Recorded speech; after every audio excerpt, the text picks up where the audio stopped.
And we are starting with the next session that has to do with construction. Our speakers are Mr. Matthew Graciana, owner and director of Aquatech, who is going to speak remotely. Unfortunately, Mr. Apostolos Chazigiannis has not been able to attend this session because he has COVID. We also have with us Professor Dr. Mohamed Merman Afifi, who is professor at the Department of Architecture, Faculty of Engineering at Cairo University, and the chairman and professor at MA Consultants. Finally, we have with us Mr. Zoltan Daniel Kuruz, who is a mechanical and electrical engineer at CNIM Système Industriel and project manager of the Budapest Metro. I'd like to say that I was speaking to Mr. Daniel Kuruz a few minutes ago, and I asked him when the metro was founded in Budapest, and he said 1895. So I think you can understand for people living in Thessaloniki, which is a long-suffering city with regard to the metro, and in 2023 still has not got an up-and-running metro, unavoidably, I felt a little bit depressed when I heard his answer. Nevertheless, we are hoping that the metro will be ready and in operation by the end of 2023, and that we will be able to enjoy its services by then, and you can provide us with the necessary know-how as well. I know that you work with Clemen and Mr. Afifi with Alumil, and my dear friend and president of Alumil, who is doing us the honor of being here today, Mr. Milonas. Mr. Afifi, would you like to begin with your presentation?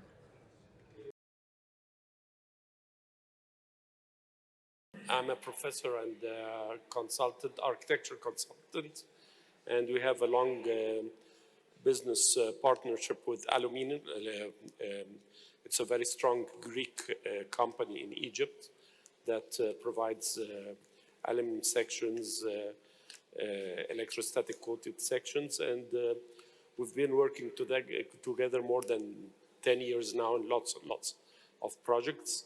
And the good thing about the company is that they give us the technical support that we need in the projects. We have lots of projects with them that Alumin was the sole provider for the complete aluminum systems. Either it's complete office buildings, residential buildings, logistics centers, or even residential buildings and so on. We've worked also with Alumil, with the team of Alumil in Egypt regarding sustainability and green architecture, and we always were pushing in the field of getting better energy performance and better green measures in the buildings with the company, and we always had their technical support in this part of the project. Sorry to interrupt you. Yeah. Do you want to connect you with a PowerPoint presentation? No. It's okay. It's okay. No. Thank you. Okay. So, please continue. Okay. So,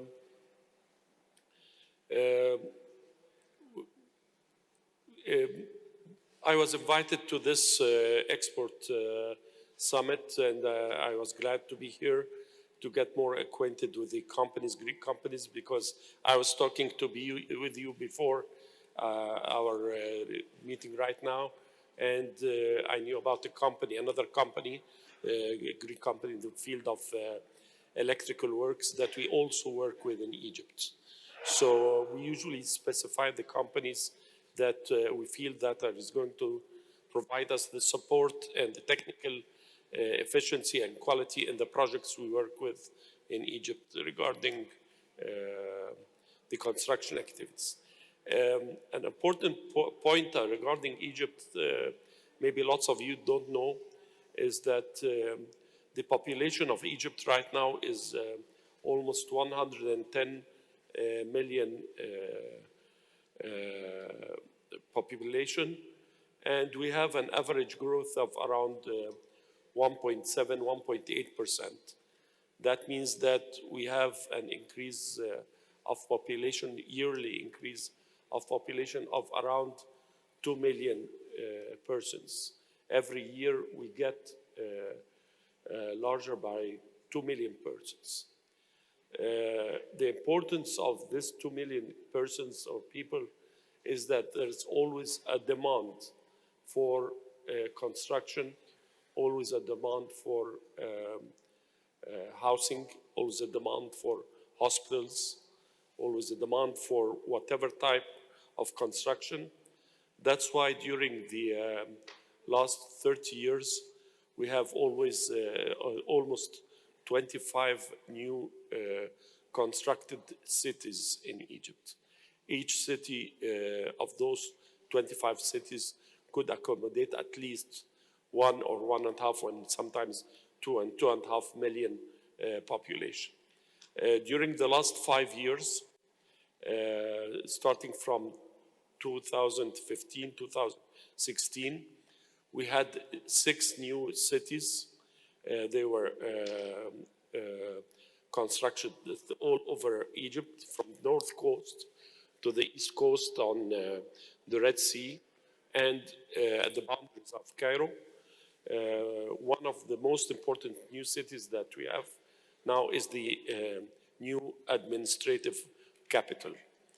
The new administrative capital is going to have to accommodate all the governmental buildings, a business park, a very large business park, high-rise towers.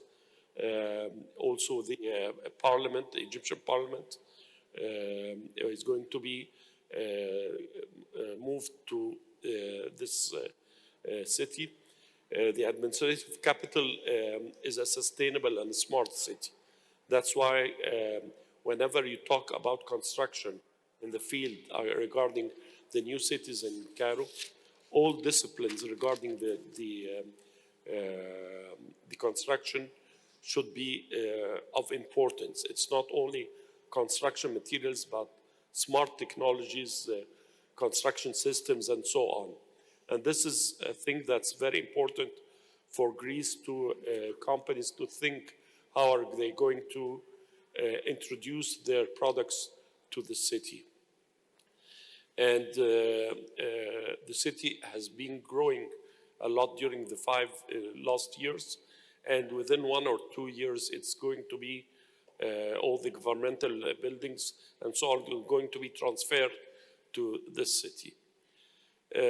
Another part that's very important is the importance of sustainable and green architecture now in Egypt, that lots of companies, whether residential companies, real estate companies, are looking for smart technologies and sustainable measures in the buildings.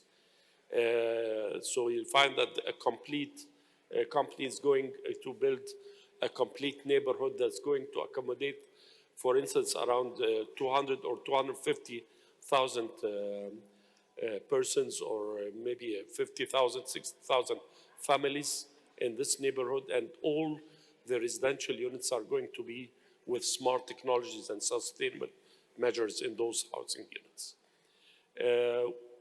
During also this period, to the last 10 years, we have lots and lots of logistics centers.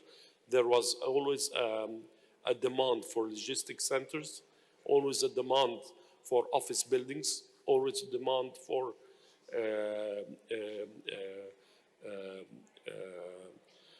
hospitals, health centers, all types of projects. So there's always a demand for new systems, new products to be introduced to the country there. Okay. Okay. Thank you very much. It is impressive that there is this tremendous increase of the population in Egypt. 2 million people increasing per year is an important number. And the trend, of course, is sustainability and green architecture. Alumil is a pioneer on this field and very innovative. Of course, there is a trend for the ESG responsibility for all the companies in Europe and globally. So thank you very much for your presentation. Smart technology also is very important. And I have to add the Industry 4.0 from industry point of view. So, Mr. Zolan Dalin Kuruc, would you like to connect you with the PowerPoint presentation or not? It's fine. It's fine, okay. Please. I'm coming from Hungary, from Budapest. We are partners with Kleman Elevator Group. 10 years or 15 years ago, we think Greece as endless holiday and vacation and very good food. But now we see Greece is a real industrial country which can help us a lot in Hungary.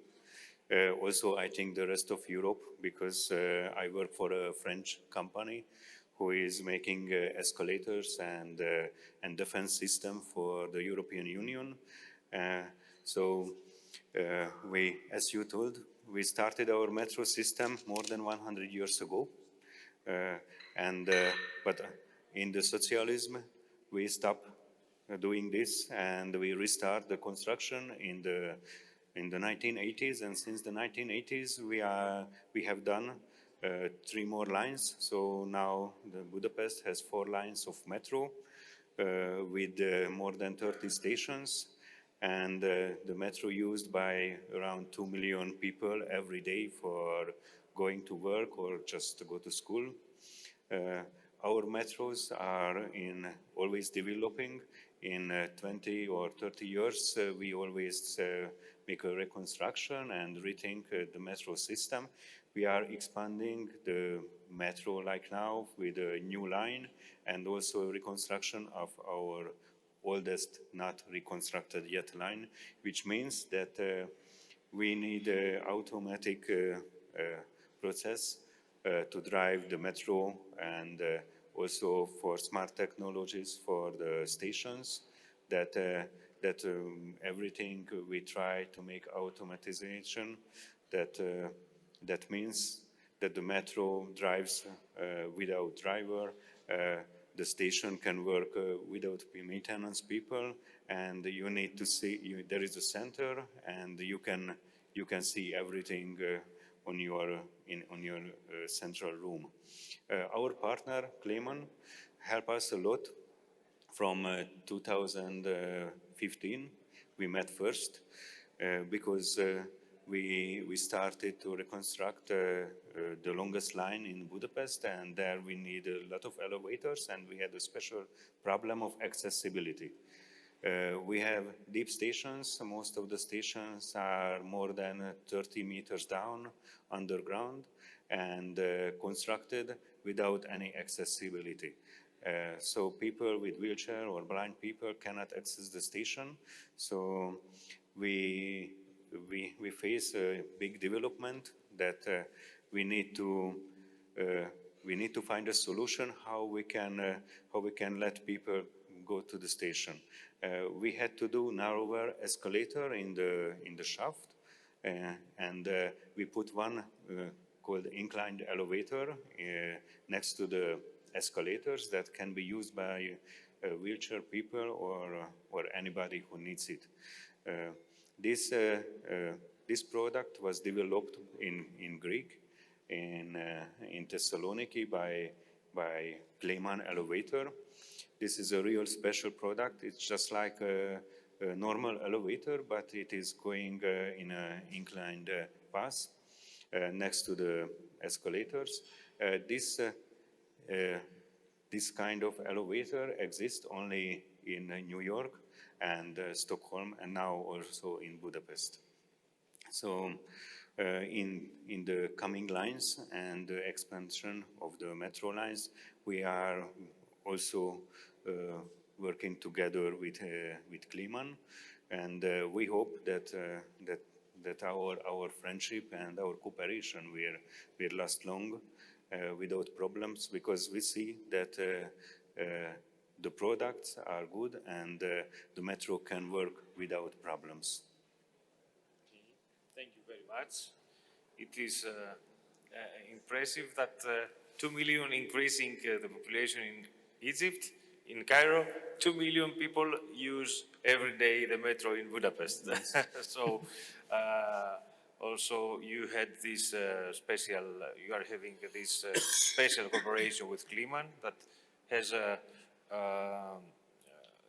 designed a special tailor-made product for metro, and this is the flexibility that our industries, members of ΣΕΒΕ, that offer to the global market, the ability to produce, design, develop, and produce tailor-made product.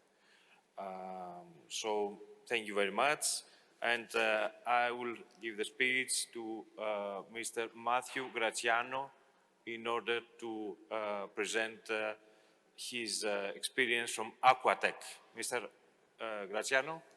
Yes, good morning. Good morning. Good morning, ladies and gentlemen. So my name is Mathieu Graziano. I am 42 and I am the director of the company Aquatech. So Aquatech, it's a family company. We are based in France and located near Lyon.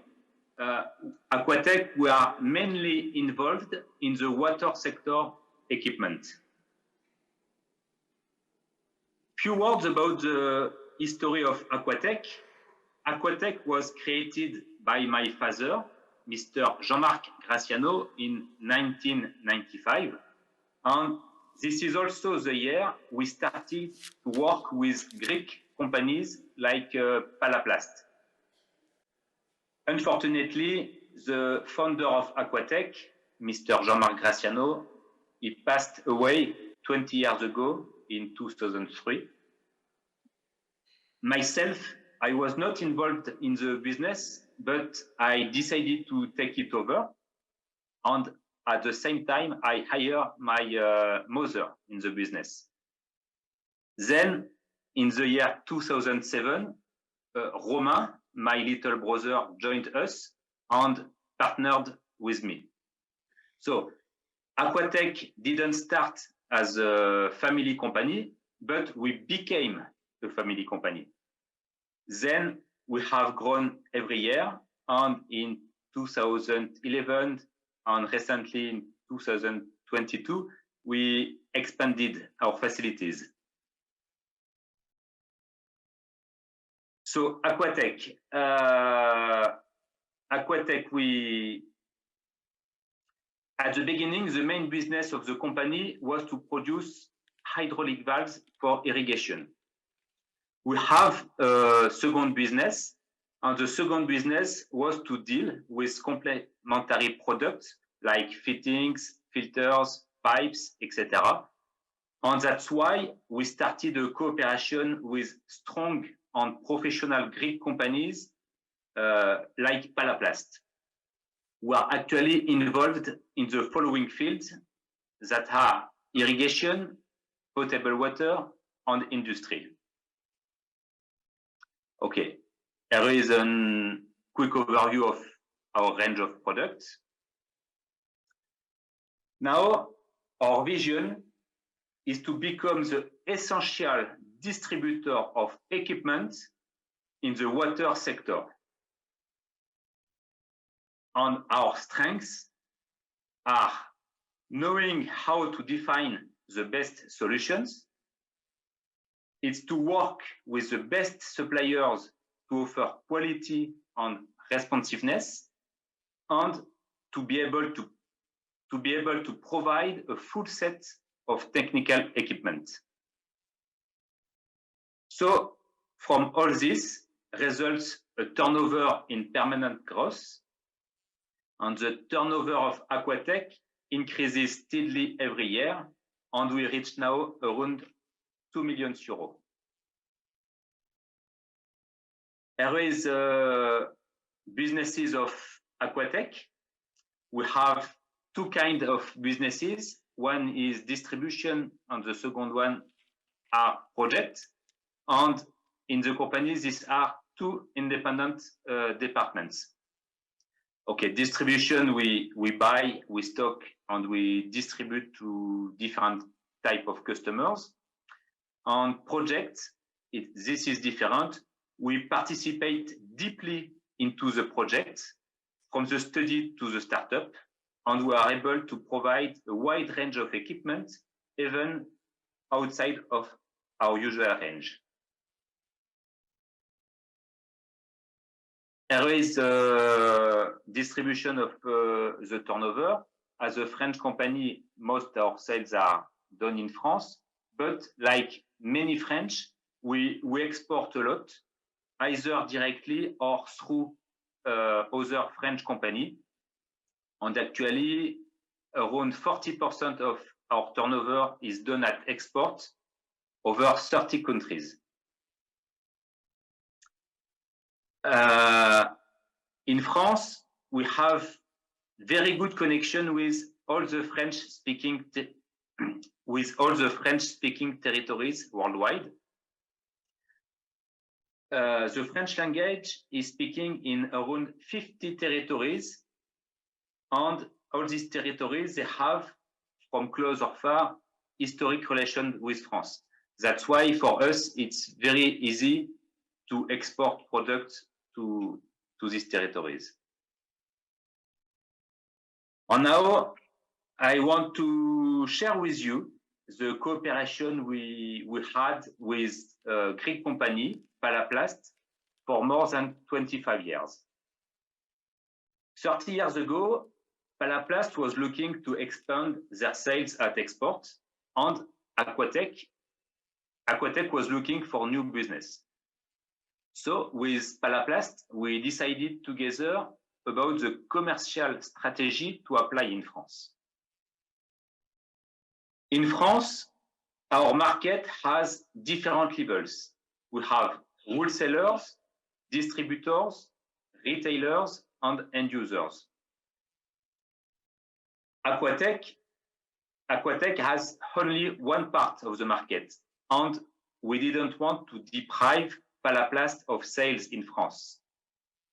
So, to be able to sell at all the levels, we decided to make an agreement and to work with Palaplast as a distributor and also as an agent.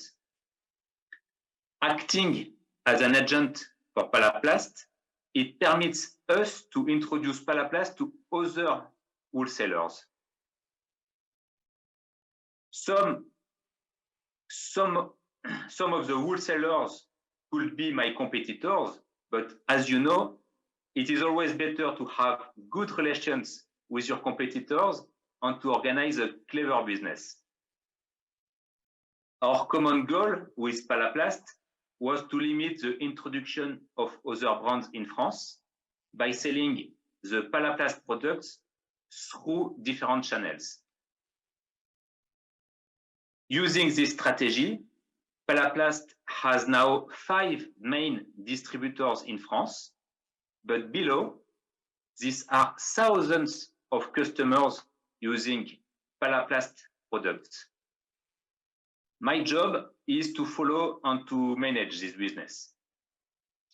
So today, I really would like to thank Palaplast for trusting me 20 years ago when I arrived to Aquatech. I especially thank Mr. Costas Palatiana and his family. So, thank you very much. So, thank you very much for your interesting presentation, Mr. Matthew Graziano.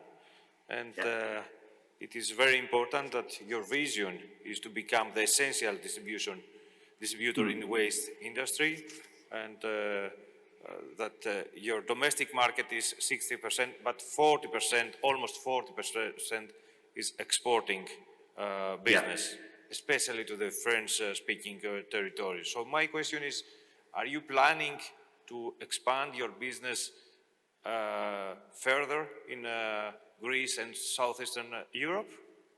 And do you have any plans to invest in this region?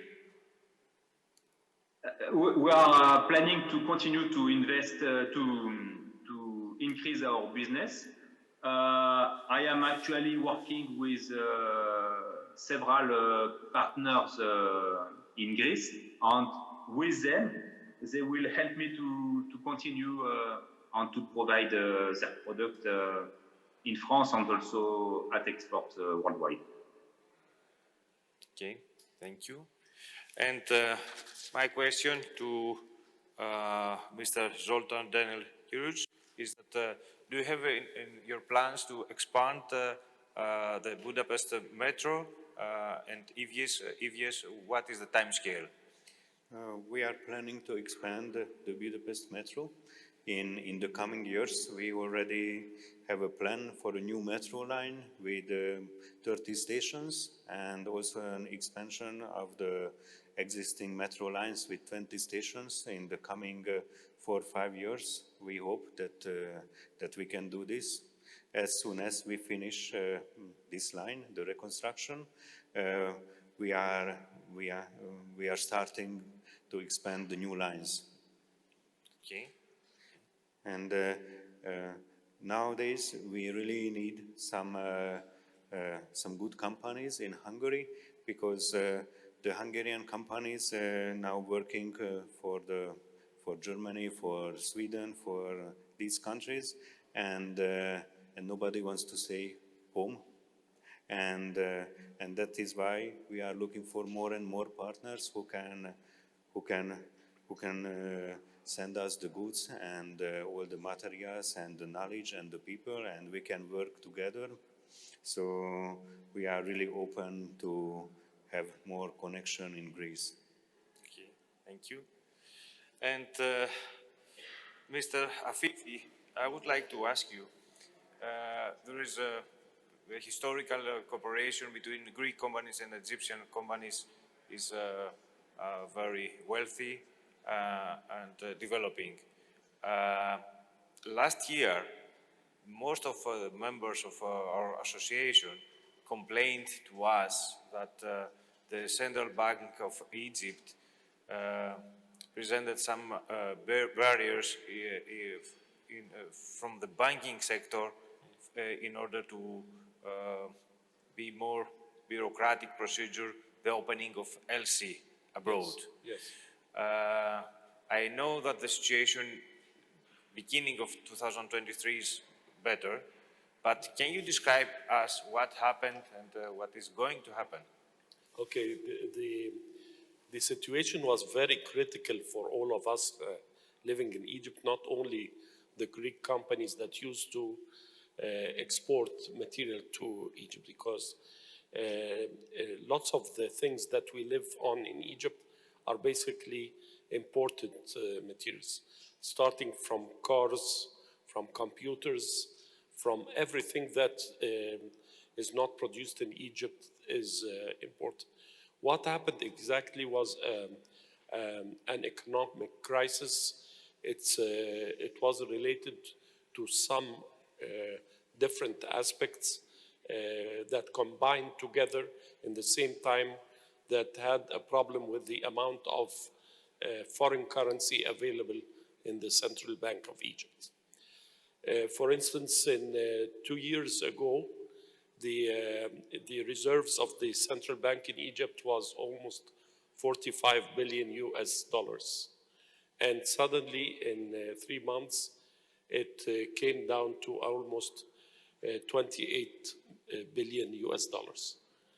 That was a real problem in the economic of Egypt, in the situation, especially that at time, as he was talking about the second and third line of metro line, we had in Egypt lots and lots of open projects that are basically dependent on foreign currencies. For instance, we have 2 new monorail lines in Greater Cairo region, one in the east, one in the west. Each one was almost 20 kilometers long. We have 4 transit trains systems, okay, lines, completely transit lines surrounding Cairo city and the boundaries. And we had 2 high-speed trains lines, almost 2,000 kilometers long. This is just a part or a segment regarding transportation. At the same time, you had lots and lots of open projects that were dependent basically on foreign currency. So what happens exactly from 2 years? It was February, from 1.5 year, it was February 2022, is that the Central Bank of Egypt decided that no one would be able to open an LC directly for the imports from other countries unless they get an approval from the central bank itself, not from the banks that the companies are dealing with. This situation, for instance, affected, let's talk about something that's public, imports of cars, for instance. So in imports of cars now is almost 10% of the number that we used to have yearly in 2021 because of the regulations, the new regulations that they had by the Central Bank of Egypt.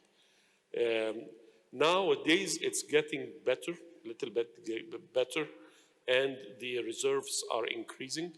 But as we were informed that it would take more, let's say, around 6 to 9 months until the situation gets better and the imports are getting more. What are the circumstances that led to that? It's the Ukraine war. Ukraine war was one of it. Egypt imports, let's say, 70% of the wheat for the food of people is imported, okay? And Egypt is the largest importer of wheat worldwide. And this is all by foreign currency. Lots and lots of things other than the COVID, and there was lots of what they call hot money in the Egypt that suddenly was all withdrawn from the central bank to outside. So it's a situation that's continuing. You see that there's a crisis right now worldwide in banks in the States, in Switzerland, and so on. But it's continuing, but they are taking actions. Today there's a meeting at the Central Bank of Egypt to take more actions to decrease the inflation rates and so on, okay? But usually, you know, it's cycles. The economics are cycles. But we are now in the, I hope it's the lowest part of the cycle. I hope that it starts getting up once more, especially that there's lots and lots of projects that the country is planning for in the upcoming 10 years. They have lots and lots of strategic plans for development in all disciplines. So all those disciplines would need surely import for whatever technology, whatever equipment is needed to the country. Okay, thank you very much. We hope so. The situation will be better, and we can see that is already better. Okay, so Mr. Matthew Graziano, Professor Yes. Dr. Mohammed Afifi, and Mr. Zoltan Daniel Kurus, thank you very much for your participation to the Export Thank you. Summit. Thank you. And you are more than welcome to all members of ΣΕΒΕ to have a presentation and to have synergies together. Thank you very much. Thank you. Thank you very much. Thank you.